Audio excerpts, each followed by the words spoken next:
주시기 바랍니다. 안녕하십니까. 새누리당 문정림 의원입니다. 질의응답 포함해서 5분이기 때문에 일문 일답식으로 간결하게 답변해 주시길 부탁드립니다. 예. 첫 번째 질의입니다. 사무장병원 정의 알고 계십니까? 사무장병원 정의 예. 알고 계십니까? 사무장병원. 네. 사무장병원 정의가 어떻게 되죠? 정의라기보다는 의사가 아닌 사람이 의료기관 개설하는 것이죠? 예, 사무장병원의 문제가 어떤 것이죠? 사무장병원이 개설되면 뭐가 문제가 됩니까? 좀 가장 큰 문제는 의료의 질의 문제라고 생각을 하고요. 의료의 질 문제와 불법 의료행위, 또 네, 과다 청구, 또 의료 질서를 문란하게 하고 건강보험 재정을 악화시키는 것이죠. 네, 그렇게 예. 생각합니다. 사무장병원을 처벌하기 위해서 또 사무장병원에 대한 대책으로서 복지부가 많은 고민을 해온 것을 잘 알고 계십니까? 예. 사무장병원을 생긴 이후의 대책도 중요하지만 사전 대책이 중요하다고 생각을 합니다. 복지부는 지금 어떤 대책을 하셨습니까? 알고 계십니까? 어떤 대책을 하셨는지?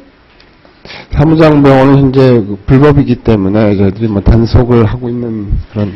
제가 말씀드리고 싶은 것은 사무장병원에 대한 대책이 복지부가 홍보하는 것, 그 다음에 이제 사후에 신고해서 포상금 주는 거, 그 다음에 사무장병원에 개설돼서 고용됐던 사람들 행정처분 경감하는 거, 그것이 다이고요.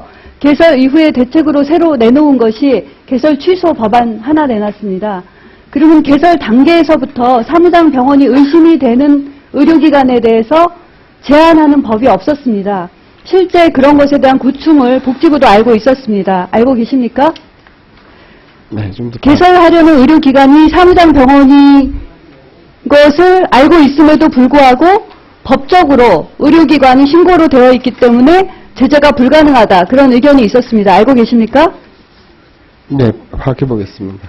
그렇기 때문에 그 사무장병원이 의심이 될 때 의료기관 개설을 할 수 없도록 하기 위해서 신고제로 되어 있던 것을 그 허가제로 하는 법안을 제가 발의했던 것입니다. 복지부와도 교감을 충분히 나눴고 관련 과와도 의견을 나눴습니다. 근데 아까 의견이 경쟁을 제한한다. 개설 요건 강화만으로 적발이 용이하지 않다 그랬습니다.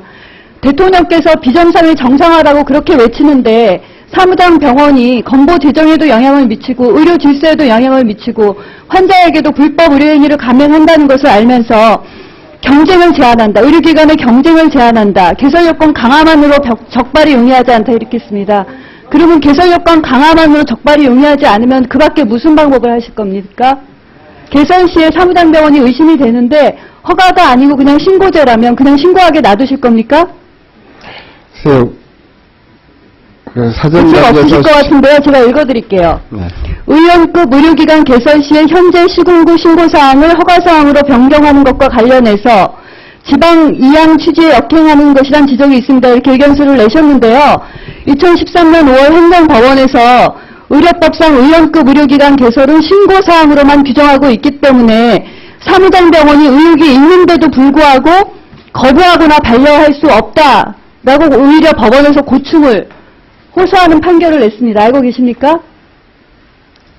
참고로 말씀드릴게요. 의료기관은 지금 신고제입니까? 허가제입니까? 신고제로 알고 있습니다. 의원급은 신고제고요. 병원급은 허가제입니다. 단지 신고가 아니고 병원인 경우는 허가제입니다. 근데 제가 이번에 허가제로 바꾸자는 것은 모든 의원급을 허가제로 바꾸자는 것이 아니고요. 개인이 아니라 의료법인이 그 중앙이 아니라 지방에 의원급을 개설할 때 허가제로 하자고 한 것이고요. 그거에 배경이 있습니다. 사무장병원을 개설해서 불법 의료행위를 해서 부당 청구를 수십억을 해서 환자에게도 피해를 끼치고 건보 재정에도 피해를 끼친 예가 있습니다.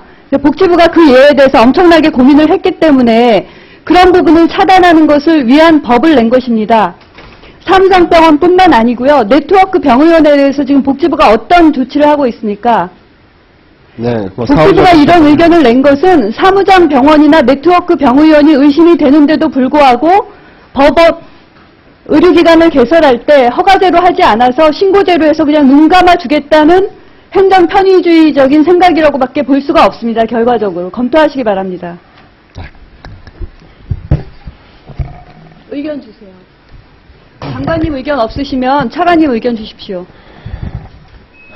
뭐 지금 문재인 위원님의 지적하시는 그 문제의식은 그건 공감을 합니다. 근데 또 어떤 측면에서는 사전적으로 의심이 간다고 하는 것 때문에 어떤 규제를 하는 것에서 조금 한계는 있잖아요. 규제를 하자는 게 아니고요. 네. 지금도 의료기관 개설이 신고제와 허가제로 나뉘어져 있습니다. 네. 개인이 의원을 개설하는 경우가 대부분이고요. 법인이 의원을 개설하는 경우는 굉장히 제한적입니다. 근데 법인이 의원을 개설할 때 허가제로 하자고 한 것뿐이고 허가의 요건이라는 게 있기 때문에 행정 절차를 다 거치는 것입니다. 네. 근데 그 절차에서 문제가 있는 걸로 확인이 될 때만 취소가 되는 것이지 의심이 된다고 허가 취소를 하는 것이 아닙니다. 네, 알겠습니다. 좀 더 파악을 해보고 조금 해보겠습니다만 법안 소위에서 아마 논의가 되는 것을 알고 있습니다. 논의해 주시면은 거기에 따르도록 하겠습니다. 그리고 한 가지 더 말씀드리면요. 이거는 국정감사 때 지적했던 것이고요. 차관님께서 의견에 동의한다고 하셨습니다. 분명히. 취지와 배경과 필요성에 대해서 공감한다고 하셨습니다. 예, 의원님, 저희가. 근데 제가 법안에 반하는 의견에 대해서 의견을 말씀드리는 것이 아니고요. 사무장 병원의 불법적인 요인, 비정상의 정상화라는 측면이 분명히 있는데도 불구하고 이것을 신고해서 허가제로 바꾸는 것에 대해서 부정적인 의견을 낸 것은 첫 번째 행정 편의주의, 책임지지 않겠다는 것으로밖에 볼 수가 없습니다. 예, 저희가 답변을 그 당시에 사무장병원을 이렇게 척결해야 된다고 하는 측면에 대해서는 저희 복지부도 명확한 문제의식을 갖고 있는 거고요. 다만 이제 법안 발의해 주신 거에 대해서는 말씀하신 가장 효과적인 방법을 이제 찾아보도록 그 법안 소위, 심사 소위에서 저희도 좀 더 검토를 해보고 의원님 말씀하신, 예. 예. 그러니까, 예. 예, 알겠습니다. 네, 문정림 의원님 수고하셨습니다. 의원님들께서 양해해 주신다면은 김미희 의원님께서 1차 질의를 못하셨기 때문에 김미희 의원님께 7분간 1차 질의를 하시도록 발언권을 드리겠습니다. 김미희 의원님 질의해 주시기 바랍니다.